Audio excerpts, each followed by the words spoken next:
Hello everybody, this is TNA Impact Wrestling Superstar Rockstar Spud, and you're listening to It's Nighttime with my best friend in the whole world, the Shining Light, Steve Knight. Okay, listen up.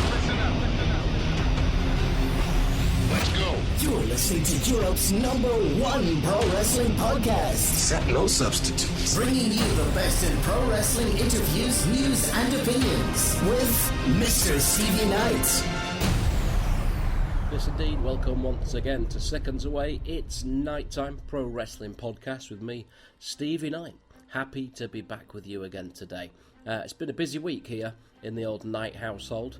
A very poorly little girl and an even poorlier little boy with pneumonia. Oh, I tell you, it's been a hell of a week. Thankfully, the old antibiotics are kicking in and everything is getting back to normal as can be, because tonight, recording this on Saturday evening, big UFC tonight. Conor McGregor, Jose Aldo. By the time you hear this, you will know exactly what's gone down. I'm leaning towards Jose Aldo. Cannot believe that the bookie's favourite is actually Conor McGregor. Yeah, you know, he's good, he's got a big mouth, but Aldo, you know, kind of lost one fight in his entire life, has been completely dominant as a champion, so well worth a bet. I've put 20 quid on Jose Aldo by knockout, or, you know, TKO in the third round. So you'll know by the time this goes out, and I could be completely wrong. I'm making a complete ass of myself, but who knows. So, could you do me a favour? Would be much appreciated. If you are on iTunes, pop over there, rate, review, and most importantly, subscribe. Click that subscribe button. It will mean whenever I upload, because at the moment I don't have a set routine of when I am uploading. We will do in the future. But, you know, you'll make sure you do get that brand new episode. Last week's fantastic Rockstar Spud. Get this, we got to number 51 of the top sports podcasts in the entire world. Everywhere in the entire world. We were higher at just one day, last Wednesday, we were higher than Ric Flair's podcast. Absolutely incredible. So please help out if you can. Rate, review and subscribe on iTunes. Also available on Stitcher and all good podcast places. Spread the word. Night Podcast on Twitter and also on Facebook. Just do a search for Seconds Away. It's Nighttime. Today's guest, I'm really pleased to have on Pip Cartner, better known as Bubblegum, one of the premier wrestlers in the UK, has been for quite a few years now, but, you know, really turned himself up now. He's got a great physique on him, and he's what I would say is a proper heel wrestler. He's not cool, he doesn't try to be cool, he plays the character of a real chavvy Manchester City supporter, and as he says at the start of the conversation, you know, one of those people who you'd see in the side of the street and they'd look at you and go, what the fucking hell are you looking at? That kind of person. And he comes out to Dizzy Rascal and things. He's just got it down pat. It's absolutely fantastic, and he looks the part and he can do any kind of match you want. So Bubblegum is today's guest. Now I must pre-warn you, Bubblegum, as he will explain to you, is quite a severe depressive person, and he's not bothered about talking about it. I asked him before the show if he would like to talk about it. If not, I'd leave it well alone, but he was quite happy to.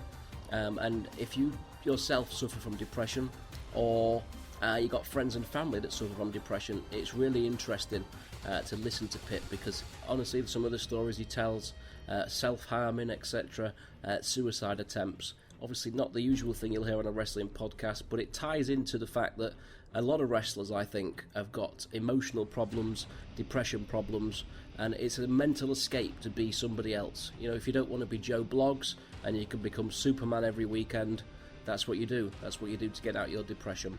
So I'll hand you over now. Great chat, really enjoyed this. A little bit of swearing, a little bit of rudeness, but we have clicked the explicit content there on iTunes, so don't worry. Enjoy this. This is Pip Cartner, better known as Bubblegum. Not that I'm going to ask you anything about your dick size or anything, because everyone's seen that anyway. No comment. Well, I think most of Facebook has seen most of your body. I think they have, yeah. And it gets me banned. What is it with you? You just returned after a month. Was that from being banned? Yeah, I literally did a leg workout. So I literally self-timed the camera, and when I took the picture, I like rolled my shorts up so you could see like the top of my hips, and it got reported for sexual thingy, but because it was being reported for the 8th time, they just banned me. I was like, fucking hell. You do have a fetish, though, for posting pictures of your body. I do, yes. Yeah, but why not? Because you've worked hard on it, haven't you? Yes. And yes. It's a lot to do. Obviously, it'll fit in with with my depression and stuff like that, because when I'm low, I kind of have that, need that pick-up thing, like just a bit of an ego boost. Absolutely, yeah. No, I agree with that. I think working out makes you... I think if you look better, it makes you feel better anyway. And then, obviously, when you're training, your endorphins are released and things like that. So, yeah. But we shall certainly discuss that later, because you have been kind enough to say you will talk about that. So, I have officially... with me on the line, Pip Cartner, better known as Bubblegum, or there is a strange name on Wikipedia for you, Phil Blitz. Yes. Oh, that's when we used to wrestle in the back garden. That was like my backyarding name, and it was whenever promoters used to book me, I still had my old Hotmail account, which is always Phil Blitz. So everyone thought that was my real name. So you was an official backyard wrestler. I was. Well, it was basically me and my two brothers. We got a crash mat from an old leisure centre that was like closed down. So we went and robbed it, and like we do as teenagers, just went and robbed, brought it back in, and we just did moves in the back garden, and then we just kind of just used to film it. I actually think my little brother has a tape of our wrestling on there. So never let it be released. No, never. Never. I mean, I used to do this. I think anybody that wants to be a wrestler when they get older, messes about with their mates practicing moves on the back grass, don't they? And I remember we had an old mattress that we used to do stupid things on, do suplexes and things like that. It's probably better than I did when I was wrestling, to be honest with you. I know, yeah. Probably it's softer anyway. Yeah, oh God, yeah, definitely softer. I still think people think that rings are like really soft, like a bed. Like a trampoline, yeah. Yeah. Don't quite work that way, does it? No. So, I mean, I admitted to you before we started, I mean, I have done some research, but, there's loads of stuff of you wrestling online, of matches and things on YouTube, but your Wikipedia page is pretty poor, may I say. Yeah, very. I still don't know who made that. I've got a gigantic one, absolutely massive, of things that I don't even know about myself, and I've no idea. Everyone thinks that I must have done it, but honestly, I can't type that much. No, because someone I came across it and it was like I was 5'6". I was like, "Fuck off! I'm 5'7". It's like this is so wrong. 5'7". Hey, an inch makes a big difference. It does indeed. in all departments, absolutely. So, when did you start wrestling officially? Then, when did you start training? It was 2002, I think it was. I applied to go to the Texas Wrestling School in Texas, obviously, where the Shawn Michaels one. Mm-hmm. So I went to apply for it and all this, and my mum and dad were really against it. So my mum was like, "Look," to me dad, she was like, "Look, we'll find Pip a school closer to home." And then she went on the internet and found the was it Hardcore Wrestling, I think it was called, which was Chris Curtis's. She was like, "Look, it's in Stoke. Go there on a Sunday. Your dad will take you, and if you like it, we'll pay for your first month." So went from there, went down, and there was me, the Natras boys. They came down from Carlisle, and I think it was Johnny Fear and Dirk on the first session. And then I think I remember it was like 6 hours of just constantly bumping on those really wet judo mats, because I think it was like late September and it was like a piss down of rain. So the mats were so hard, and it was just teaching me breakfall. I think I did about 4 or 5 hours doing back bumps, which you try and teach people that now, they get moaned, you get bored after about 20 minutes. It's like, "Oh, it hurts." It's like, "You're doing this in a ring." We did these on these mats. So that was when I first started. So that was kind of, Chris broke me into wrestling, and just carried on from there. There's a lot of guys that have come from Stoke and from that training school, isn't there? Who were some of the other guys that have gone on to work? Well, literally just the week I started, the week before that, I think it was Dean, Whippy, and Dynamite all left and went to do the All-Star school. So it's kind of like I missed being in that group for about a week or 2 weeks before. And then obviously Johnny Fear was there, Naturals Boys. I'm pretty sure. Do you remember Dominator? Used to be down Oxford. Yes, for the Stu Allen. Yes. Yeah. Yes, Stu. Yep. Yes. Yep. He was there as well. He used to come and do the shows. The UK Pitbulls. Obviously, yourself was there. You wrestled Kid Chaos, I think it was, first time I met you. Yeah. Was you there for that, was you? That was, because I think that was like my third match, because I had to wrestle Mark Belton, 5-star. Yes, yeah. When he beat the fuck out of me, and I was like, oh my God, I need to start beefing up.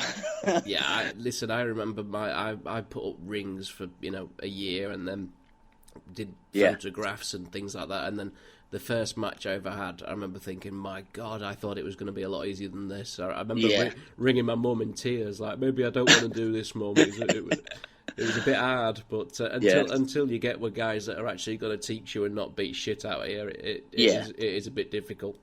Yeah, definitely. And you tend to find that the guys that beat the shit out of you are the guys that don't really do a lot or know a lot, but they just think that they've been wrestling for 5 years so they can beat up the young lad, Yeah. It's like, it's pay your dues. It's like, well, that's fine, but give me a reason to keep coming back and obviously keep teaching me. So yeah, I don't think beating people up is the way to teach anybody. The way to teach somebody is to go in with them, wrestle them, and then when you get out the ring, tell them what they're doing wrong. You don't need to beat the shit out of them on the way through.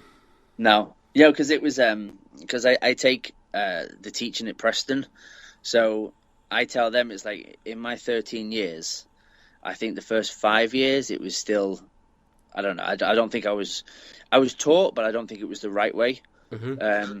So I always say to him, it's like within these 13 years, I can dilute everything that's good and give you this at the start. So it's kind of like, you can have what I've made in 13 years, you can do it in 5.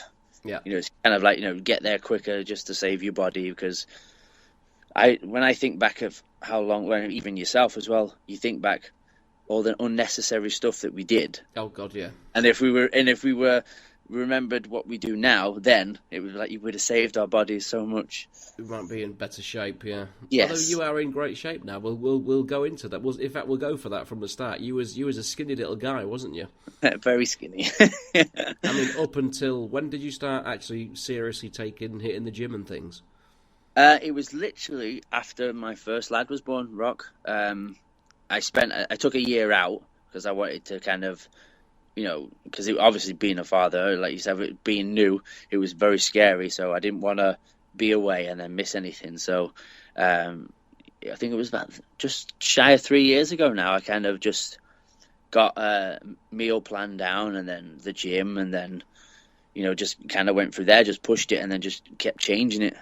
You've done a 3 years training. I mean, you've got. I mean, you're not big. You're still what, 13 stone, 12 and a half stone. Well, I'm 12, yeah. Because if I go any higher, like if I go 12 and a half, it's because I had a reconstruction on my knee. Yeah. It kind of gets a bit too heavy for it. Yeah, but so it's kind of I stick at 12. So without sounding gay, you are in fantastic shape, and I did want to touch your abs, because you've got. You've got the physique that guys want, I think. Not, hang on, yes. I'll rephrase that. Personally, for them to look like, not the other way around. But I mean, how do you maintain that to have a 6-pack permanently and things? Your diet must be immense. It is actually, and the funny story is just before Fergal Devitt got signed from the WWE, when he was doing the last kind of tours of Britain, he was like he gave me his meal plan. Mm-hmm. And he was like, this is like my workouts and stuff that he does. So it's kind of, and I stuck to that. So it's like for 2 years, I've been on that diet of no carbs. The only time I get through my carbs would be through green veg, which sometimes when you've literally had no sleep and you're thinking, fucking, I can't do this anymore. But you just think of the long term, it's kind of like where you want to be. Yeah. But you kind of have to have them sacrifices. So where do we want to be, Pip? Are we? How old are you now? 31 now. 31. So are you happy doing what you're doing in the UK, or do you have bigger dreams? I feel like I've got like 3 or 4 more years performing in the ring at a comfortable level, because I'm getting to a point now where I'm cutting a lot of stuff out because of injuries, and I think because it's like, you know, you're doing 4 or 5 shows a week, and it's with the wrestling now